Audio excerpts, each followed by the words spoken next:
Good evening, everybody. Welcome to another edition of Rob's Little Blue Book. And hey guys, this is the COVID edition because we managed to get COVID. Dodged it for 2.5 years now, but caught up with us yesterday. So I'm not feeling 100%, probably not even like 20%, but I didn't want to miss a week. But we're doing something easy tonight because well, first of all, I couldn't go out shopping, so I'm supposed to stay inside, and I don't feel like doing something too extravagant, but I thought this would be a good opportunity to, do a little comfort food, do something that is really simple to make, and this is also kind of like going to be a what's in the fridge episode, because, as I said, I couldn't go out, but this is something anybody will be able to throw together, and, hey Paul, in no time at all. So this is actually a really great dish to learn how to do. I mean, it's barely a dish, but we'll see. But anyway, I thought in honor of COVID, if that's even the right way to put it, we would do a cocktail. We haven't done a cocktail in a very long time, and I thought we would invent one for COVID. So we are going to invent a cocktail tonight. We're going to call it the COVID-19. And let's... yeah, I know, not supposed to, I know it's an understatement, but anyway, so for COVID, for the COVID-19, I'm feeling, give me the Benadryl shots. Yeah, that's a good idea, Paul. I'm feeling like I was going to make a rum toddy, but that's so boring. So I thought, let's do a riff on a rum toddy and add COVID inspired ingredients. So we're going to build this drink in a jug. And we're going to start with 2 ounces of rum. This is a really nice Flor de Caña. This is my favorite, like, sipping rum these days, and I really like it. But if you don't have this, you could use like Bacardi or something like that. You guys can't mock my medication taking habits. I'm not feeling well. Okay. So the rum is obviously in a rum toddy. We also have honey and lemon. So let's get a lemon going in here. A little bit of lemon juice, I think.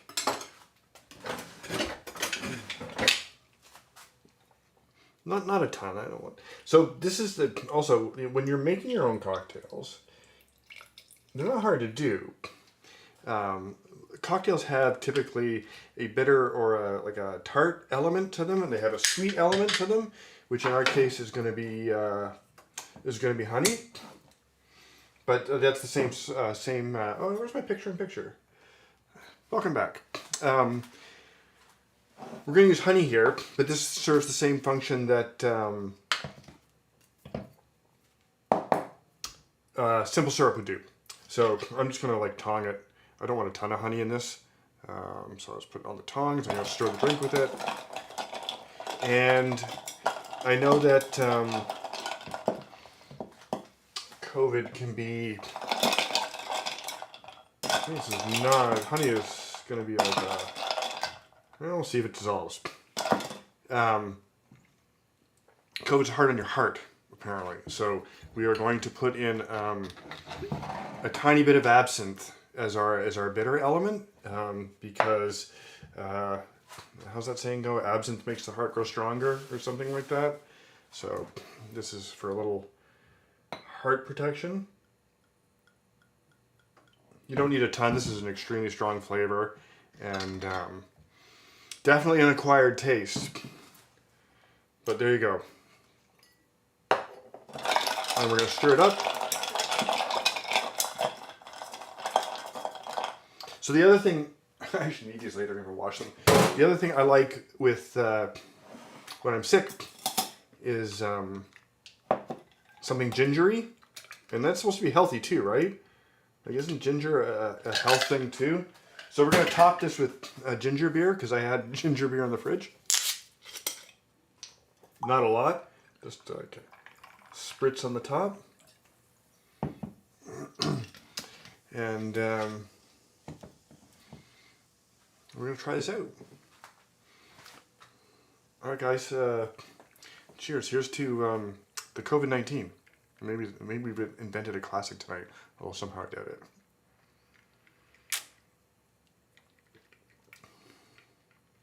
It's actually really good. We've done the dark and stormy on stream before, so this is kind of a riff on that. It's kind of half toddy, half dark and stormy. The absinthe is quite nice, actually. If you don't like a strong anise black licorice flavor, probably leave it out. But it actually goes really well with this drink. Okay, so that's kind of like our invention, creative part out of the way. Let's talk about what we're going to do tonight. So what we're going to do tonight is spaghetti with tomato sauce. Although technically it's bucatini because I didn't have any spaghetti. So I do want to talk about ingredients. And also I want to shout out to my aunt and uncle who stopped by yesterday with this wonderful basil that their neighbor grows apparently. And I was looking for a reason to use this, so it's all coming together. Everything's coming at Millhouse. So of course with all Italian cooking, you want the very best. I'm having trouble seeing the chat tonight, guys, so if I miss you guys saying something, just, I don't know, chat louder or bigger, or I don't know.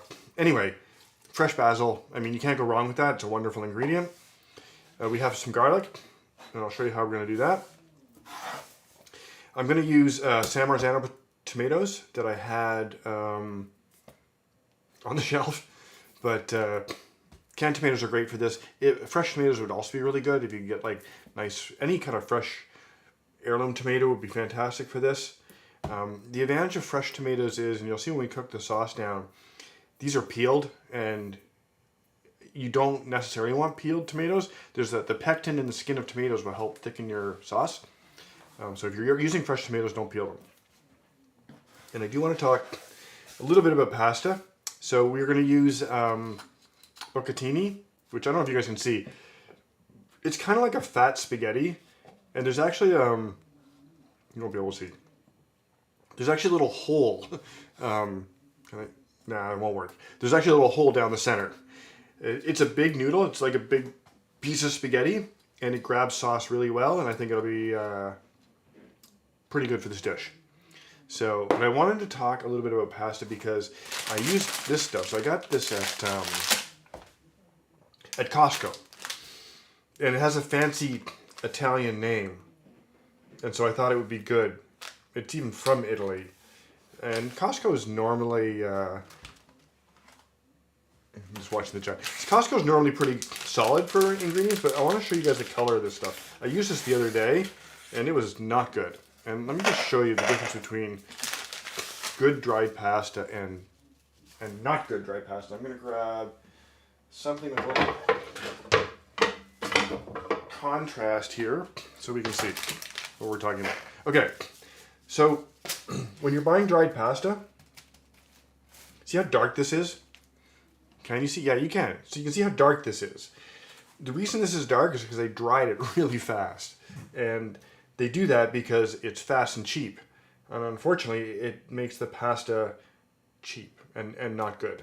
If you look at, if we put this bucatini up next to it, and you guys can see the color difference between the two. So this is, and this is actually, so this brand you can get anywhere. I don't have the box. This is Disheco. You can get this in the supermarket. It's in a blue box, not Barilla, which looks like this. Disheco, solid brand. It's not expensive. But you can see the difference because they slow dried it. I think, I don't know, it says in the box they dry it for 18 hours or something, which is kind of the minimum. And I have some, just for comparison, I have some artisan pasta here, which I'm not going to use tonight.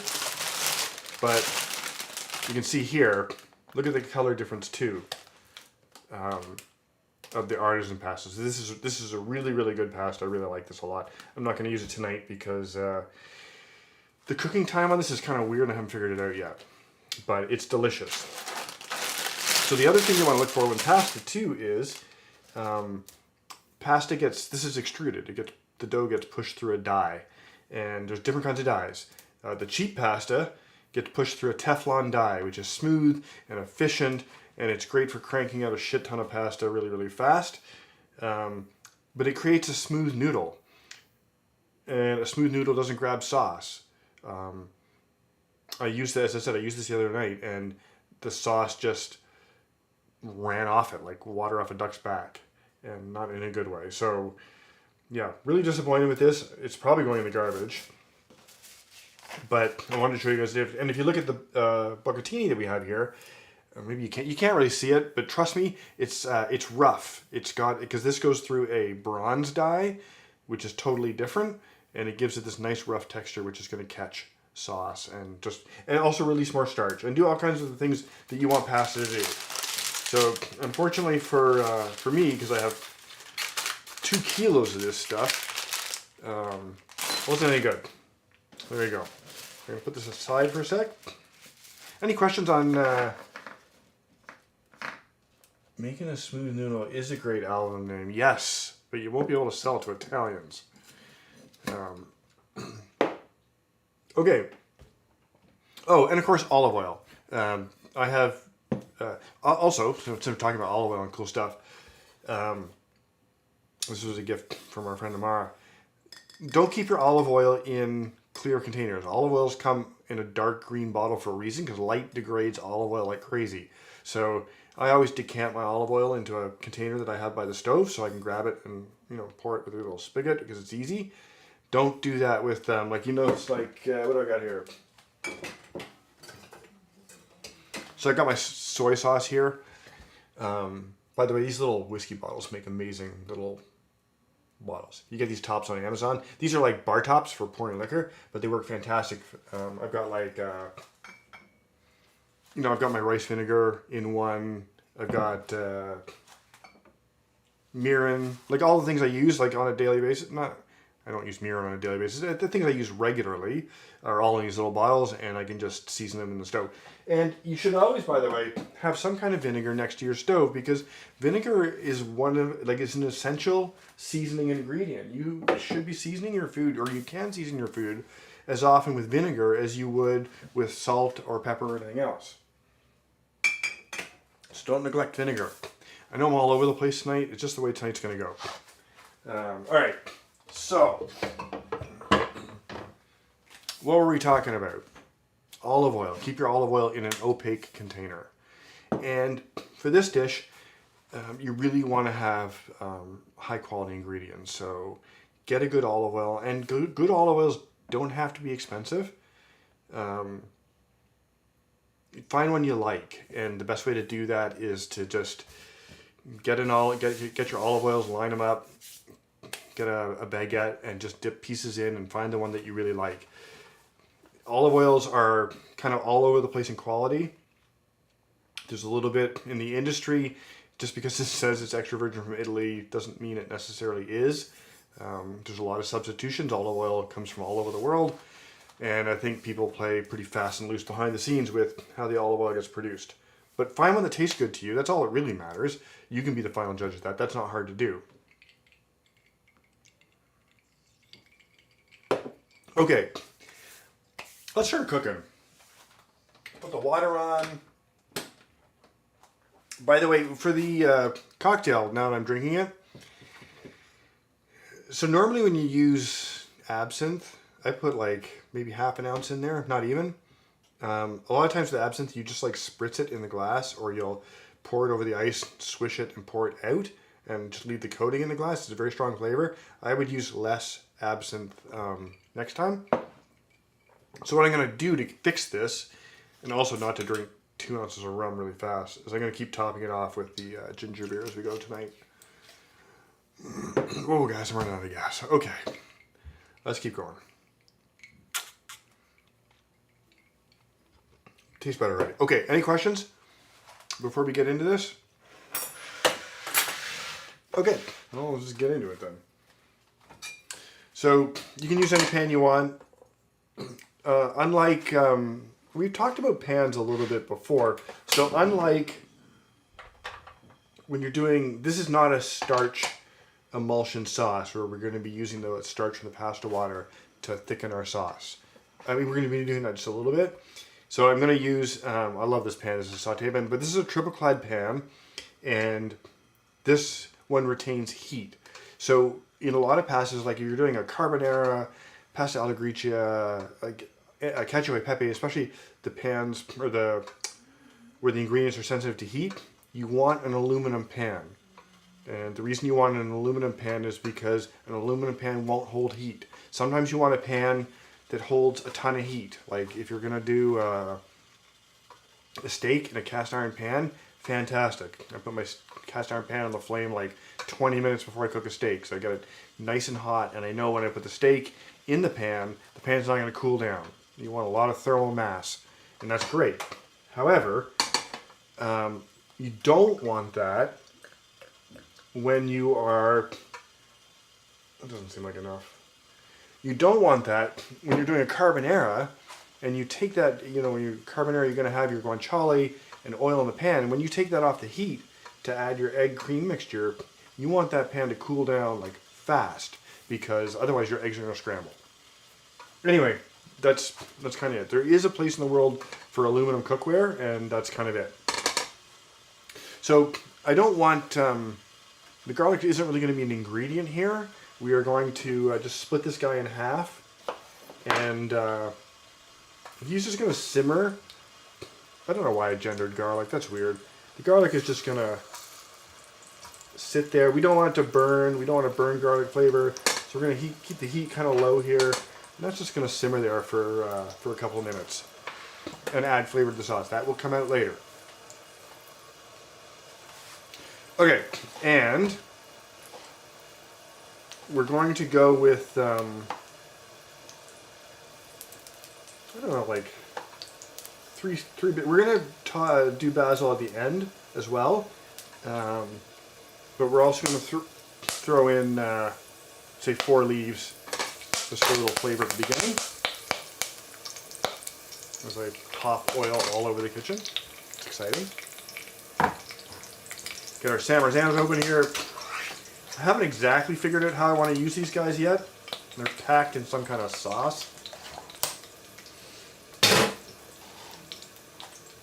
But I kind of want to just fish them out. They're going to go in a sec. But I need a little more time on this this garlic here. Any questions on everything so far? This seems kind of straightforward tonight. I mean, that's kind of the point.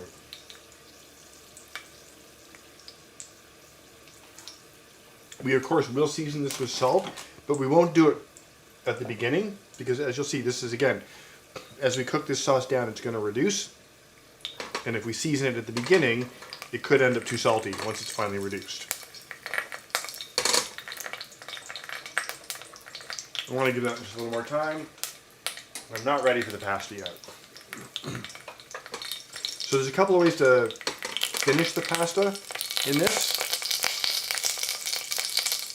But I'm going to show you guys how to like finish the pasta in the sauce itself, which is kind of nice. Okay, let's see how our garlic's in there. Oh, you know what I need to do? Okay. There we go. Okay, let's see how our garlic's doing. Again, that's about as dark as you want it. I'm kind of like, I'm glad I caught that. Telling me it's time for tomatoes. Okay, well, let's just fish these guys out and see what happens. I'm not going to fish them out with this, that's not working.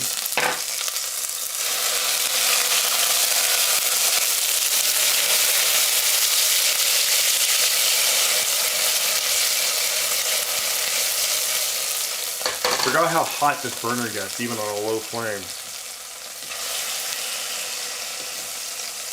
So I don't want a ton of the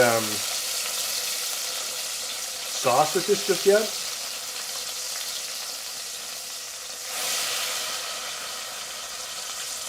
I feel like that's enough. Let's see how that goes. Metal on metal? What's bad about metal on metal? You mean the tongs? Only if it's non-stick. Okay, I made a huge mess here. Let's straighten this up a little bit here.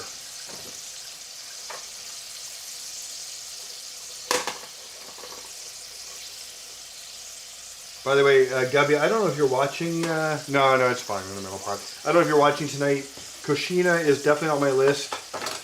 I couldn't get out to get ingredients today, and it just wasn't possible. So hopefully, when we get there, you'll be able to tune in and I'm really looking forward to doing that dish. It's just, it wasn't possible this week.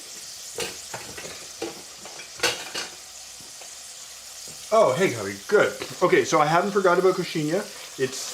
I've been researching it. It's just, I'm supposed to stay inside. Well, not supposed to. I'm really supposed to stay inside. And I just couldn't get out to get all the ingredients. Also, I'm not up to it tonight. I'm not for a whole new thing. I want to give that some good full attention, and yeah, I think Paul's right. Okay. Now, actually, I want to set a timer. We want this to cook for a little bit, and then unfortunately, we can't really speed through this tonight. So I do speed things up for stream, but we really kind of want this to cook for like a solid 11 minutes. And for the tomatoes to break down. We'll just see how that goes. I think I want to add, so we're going to add olive oil and cream this up at the end. But I can tell right now, just from looking at it, I don't have enough in yet. So I'm going to add a little bit right now. And we'll keep going. If it does get too thick as we go, you can, I am smashing the tomatoes to this side. So, yes. The only reason I like the texture of these tomatoes when they're slightly smashed, and they will break down. So if we were using like fresh Roma tomatoes or heirloom tomatoes, or if we could get our hands on like the little date tomatoes, which are so awesome, we would be just quartering them and letting them break down in the sauce over a much longer period of time. But I didn't want to use like a straight passata for this because I like the texture of like some tomato chunks. So it's not exactly rustic, but that's kind of what we're shooting for here. And of course, normal tomatoes, not normal, fresh tomatoes will break down over the course of about 20 minutes as the sauce cooks. And then you would smash them down too. So this is a simple dish, guys. What else do I want to talk about tonight? So we're going to finish it with some fresh basil. By the way, well, I shouldn't say that. You should get out of the habit of, put this over here. I want you guys to be able to see the color. It's not really great practice to cut basil with a knife. It really should be torn by hand. There are a couple of instances where I've done it before. I'll roll up the leaves for a chiffonade. I do my margarita pizza that way. But now I'm thinking like, I think tearing by hand is better. So I'm going to put a little bit of this aside. We're going to tear that in at the end. That's a good question, Serena. So this is just a little bit different. The sauce Serena's talking about, where you just take the tomatoes and you cut an onion in half, you plop it in, just tomatoes, and add some butter and simmer it, is a fantastic tomato sauce. That is straight out of that's Marcella Hazan's Italian tomato sauce, and it is fantastic. This is just a different way to do a tomato sauce. That is a fantastic method. This is just different. It's just a different way to do it. That method has the advantage. I mean, that one has to cook for about 45 minutes, so I'm not going to do that tonight. But by all means, like, I'll show you guys that sometime. But it's really easy. You just would take an entire can of these tomatoes, dump them in the pot, cut an onion in half, put it face down. It's going to come out later, and add a whack of butter and let it simmer for 45 minutes, and you're done. And then season it, of course, at the end. This is a little bit different because I want to finish the pasta in the sauce here, so we'll see how that goes in a sec. How much time do we have left? Okay, so I can put the water back on.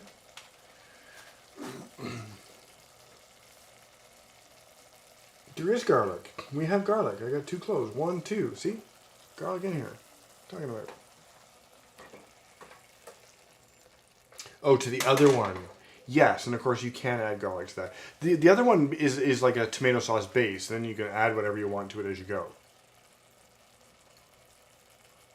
All right, let's see if this other guy's mellowed out a bit here.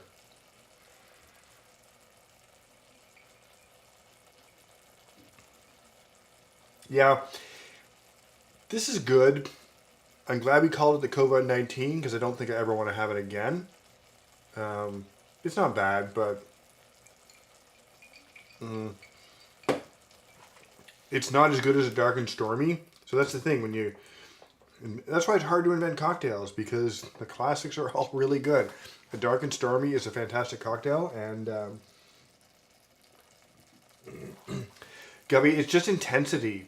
So in this particular dish, I want like a subtle garlic flavoring. So before I put the pasta in, I'm going to sneak those 2 cloves out so that it's not a really strong garlic flavor. If I wanted slightly more intensity with the garlic, I would have smashed those like, with a knife and put them in. And if you want the garlic as part of like an ingredient as part of the dish, like you would for like aglio e olio, where garlic is a central ingredient, then you would either dice it or for aglio e olio, I like a garlic paste. So you cut up your garlic really fine, and you just put a sprinkling of kosher salt on it, and then drag the knife over it, back and forth, and it will become like a garlic paste, and it kind of disappears into the sauce. I've done it both ways. I also like really, really fine garlic slivers in that. But is that kind of up to you?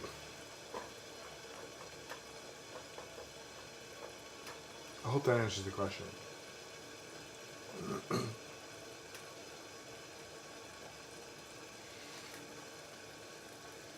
All right.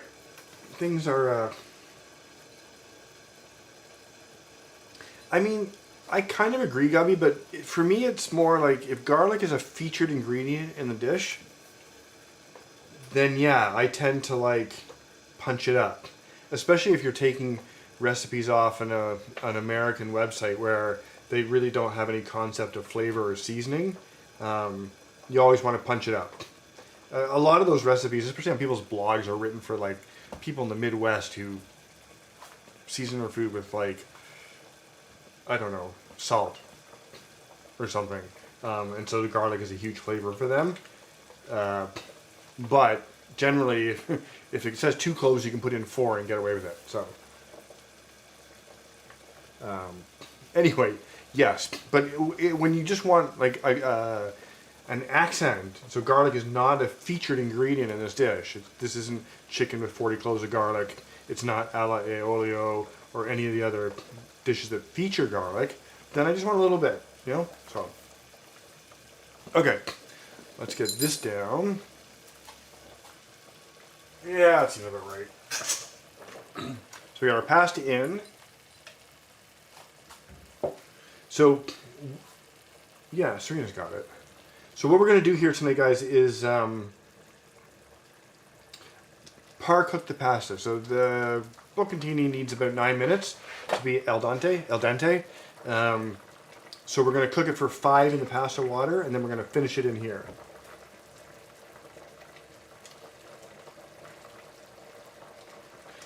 I'm not sure how to answer that, Sam. Doesn't sound like a fish tank. I mean, we've got bubbles coming up.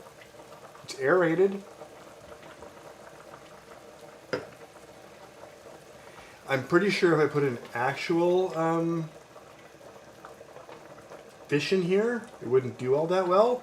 Although it might taste good when it's done. I don't know.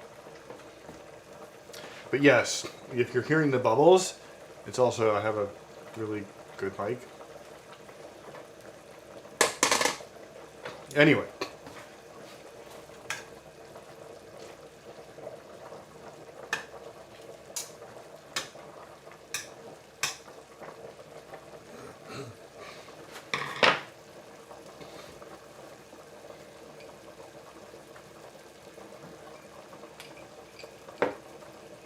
Any other questions on how we do this?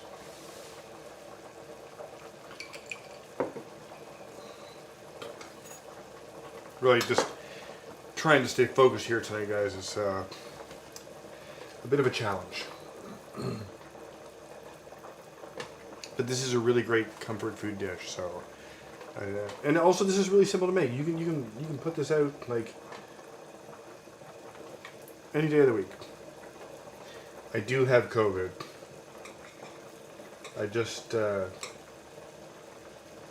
partner Serena tested positive last night. And I have been sick all day, so I tested negative this morning. But if she's positive and I feel like shit, I have a feeling it's not a coincidental cold, you know? I'm going to continue testing, but to be honest, I don't have a lot of faith in the results of the rat tests. So I'm just going to go with the assumption that I have it as well until I test positive, and then I'll have maybe a little closure on the whole thing.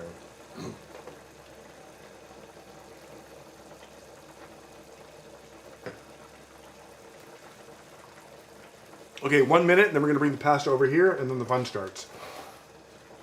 Well, I mean, hopefully it's been fun so far. Give me a sec, guys. I gotta check the pasta here.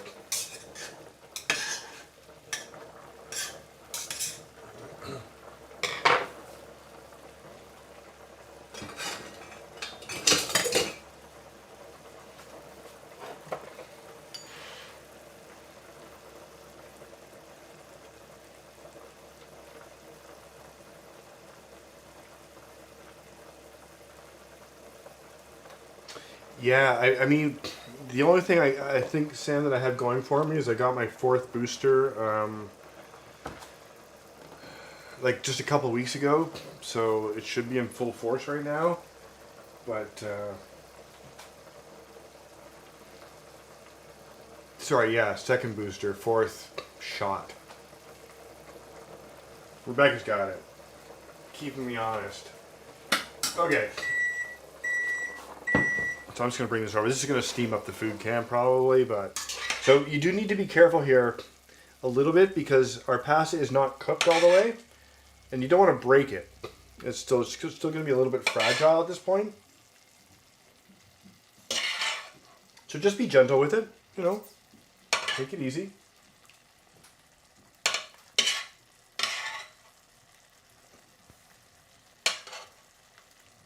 Get it all in. And it's okay to throw it in a bit wet because I'm actually probably going to use a bit of this, come on, pasta water to dilute the sauce anyway. This is how we'll control the consistency. But for now, and again, just be gentle here. And I don't have nearly enough liquid in here to cook this, so give me a sec, guys. Let's get this going. So don't be shy. We got a nice ladle full of starchy pasta water. We're trying to heat up a bit. There we go. Yeah, I'm not sure that's right, Sam, because I got boosted and I got it, so your mileage may vary. I definitely feel that if I hadn't got it, so if I hadn't got the booster, I would be feeling a lot worse. I'm also kind of tired of these boosters getting in the way of my stream. Or not boosters, but COVID and the boosters and everything else. It's like, give me a break, guys, you know?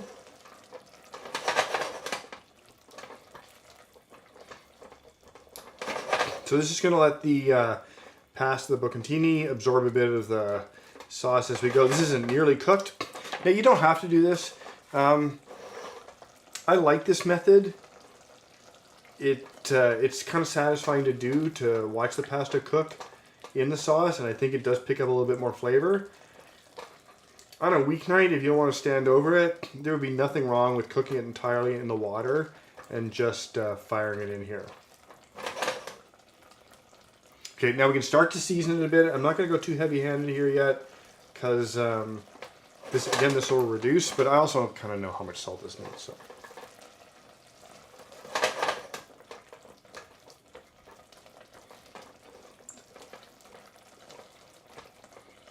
Let's see if this cooks down, and I think I actually even want a bit more water in here. Maybe not. Yeah, so I got to do the elbow thing. That guy. I don't know much about Salt Bae. I mean, obviously I've seen the memes and the TikToks and whatnot, but I appreciate that, Sam. To be honest, I started doing this like on Twitch a long time ago. I did this when COVID was in full swing. I guess it's still in full swing, but just for friends and family as a way to like, it was a hobby and something to do. And I keep doing it, but it's like I haven't really made a whole lot of effort in promoting the channel. It's not going to be monetized. This is just simply a hobby and a way to show people that I care about how to cook food and whatnot, you know? And I do love Italian cooking. We do other things on this channel as well. It's not just Italian cooking if you go back through it. But Italian cooking is one of my loves because... a bit more here. It's simple. It depends on really high quality ingredients, and there's a lot of really, good techniques.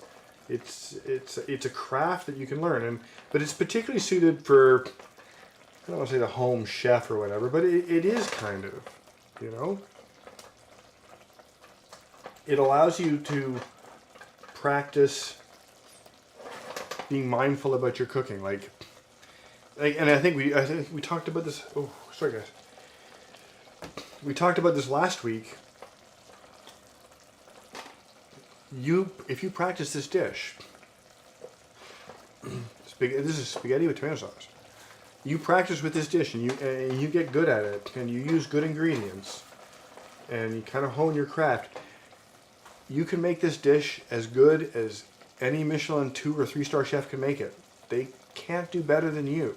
Now, Michelin 3-star chefs are incredibly inventive, creative people, and there's a lot more to being a Michelin 3-star chef than spaghetti with tomato sauce.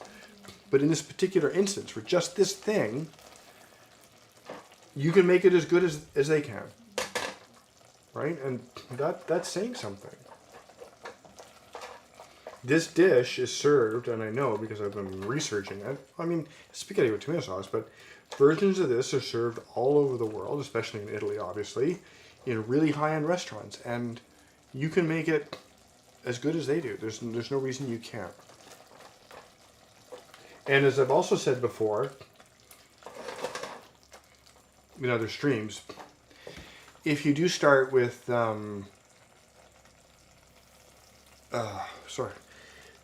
if you do start with the very best ingredients, and your technique isn't perfect, you will still end up with a dish that tastes absolutely fantastic. You just can't go wrong. Like we talked about it when we did more water. When we did carbonara.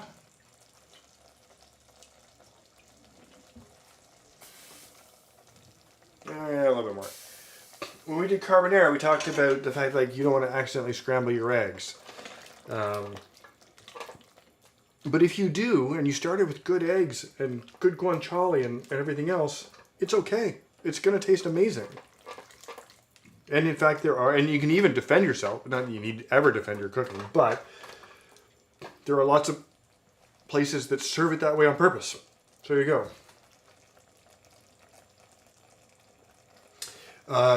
Serena, it's both. So I added 4 leaves of basil when we sauteed the garlic for like a base basil flavor. Yeah, you can do that, Sam. Sorry, let me answer Serena first. We are going to put some fresh stuff into the end.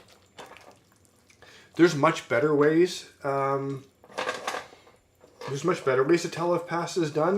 The easiest way is to just take out a piece and taste it and see if it's done. My walls don't... I'm not done. So my walls don't taste. They don't tell me if it's done. And this is still crunchy in the middle. Not even close to done. Okay, so there we go. So you need a little more water. Keep this going. A bit. So yeah. And to answer Serena, yeah, I'm gonna put in some.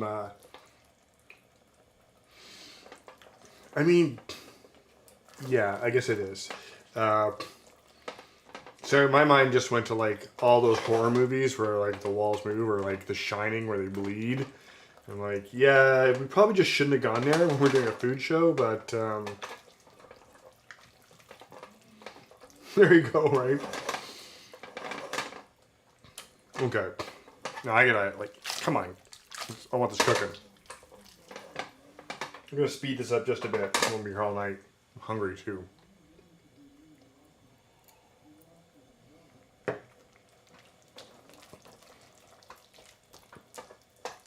Any other questions as we plates are in the oven? Yeah.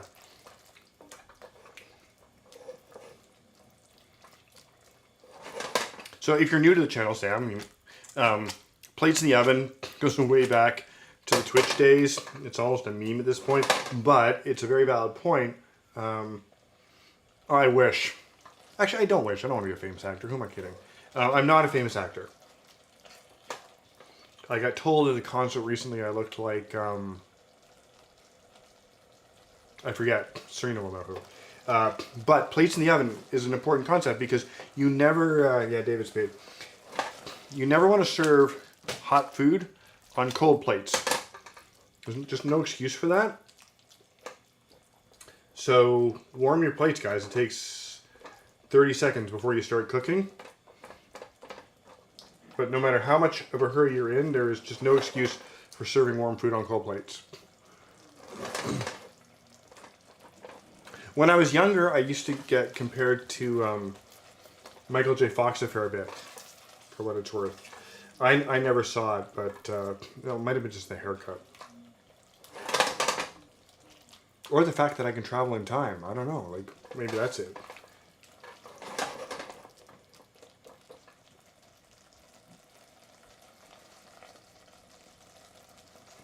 Alright, well, I'll take that. I kind of feel like I could be, I mean, I'm a leading man here, right? Of course, it's a one-man show, so. Okay, so this is, I feel like this is getting very close to ready.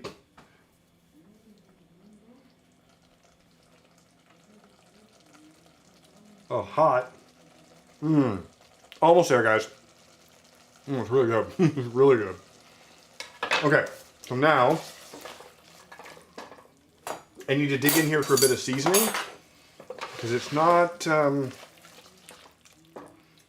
not quite sure if I have the seasoning nailed. So I'm just going to dip in here. By the way, if you're doing this, oh, perfect. If you're doing this for other people, obviously don't reuse your tasting spoon, especially if you have COVID. But since everybody here has COVID, you don't have to worry about it too much. Okay. Really almost ready. I didn't know that. Well, Gabby, I mean, I appreciate that. However, you don't need to put them in at 400. I got mine in at 150. Seems right. Okay, so we're gonna tear some fresh basil over this and stir it in.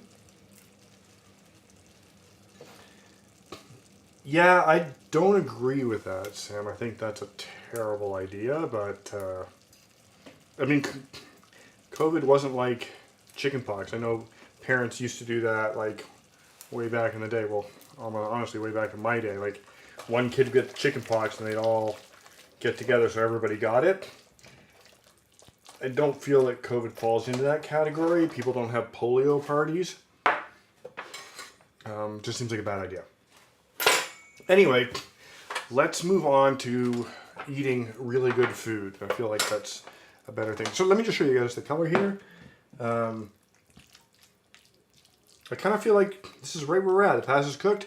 Got some nice color from the basil. Basil. Let's get this served up and let's do a taste test. I mean, I know Serena's probably starving. Plates.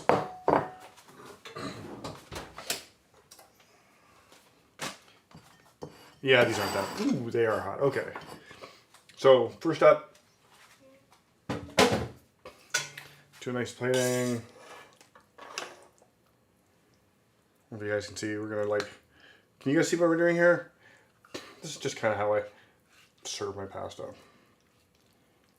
We're going to go with like small-ish portions tonight because I'm not sure how hungry everybody is. Even though I just said Serena was starving, I'm not actually sure that's the case.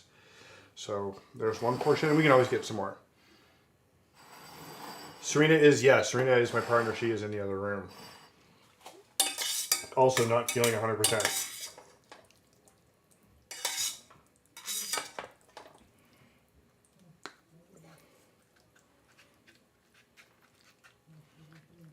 Come on. Good enough tonight. I feel like neither of us has enough food, so I'm going to go for a topping on this one. Oh, that's a lot. Oh, well. Now I hope Serena's hungry.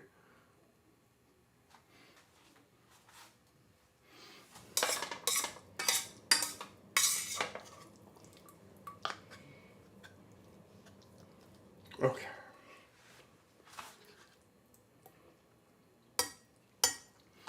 All right, not the most elegant tonight, guys, but I'm doing my best. Let me get one off to Serena, and then we'll do a little taste test. No, keep it out there. I don't want to eat in bed. Okay, so Serena's going to wait out here. I'm just going to put this off camera. Give me 1 sec, guys. All right. Is it okay? It's just here on the edge. Okay, so there we go, guys. Let's just dig in and see how this tastes. Any questions? I make a really good Caesar salad, Sam. I am not up to it tonight. Also, if we're going to talk about... Ooh, guys, sorry. If we're going to talk about Italian eating, the salad would technically be the course after this one, or even after. So I would normally do this as a preemie. So your first course, second course for a meal like this, I would do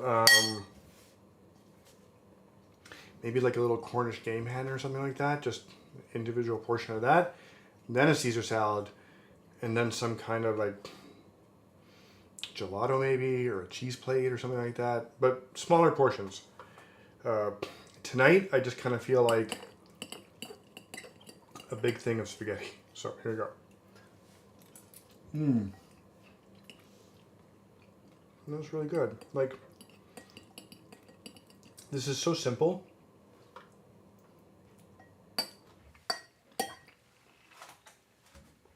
And the pasta's done perfectly.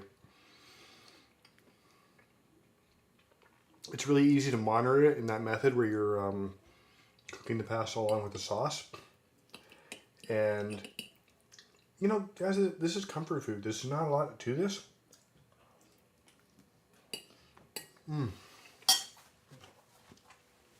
It tastes fantastic. This really just... it hits the spot. This is exactly what I want. We've talked a little bit before about what I make when I'm not feeling good, comfort food for me. And the last time this happened, we did the plain white risotto, which is also one of my favorite things to make. But this dish, 4 ingredients, anybody can make it, and anybody can make just an absolutely unreal, first-class, world-beating version of tomato, like spaghetti with tomato sauce.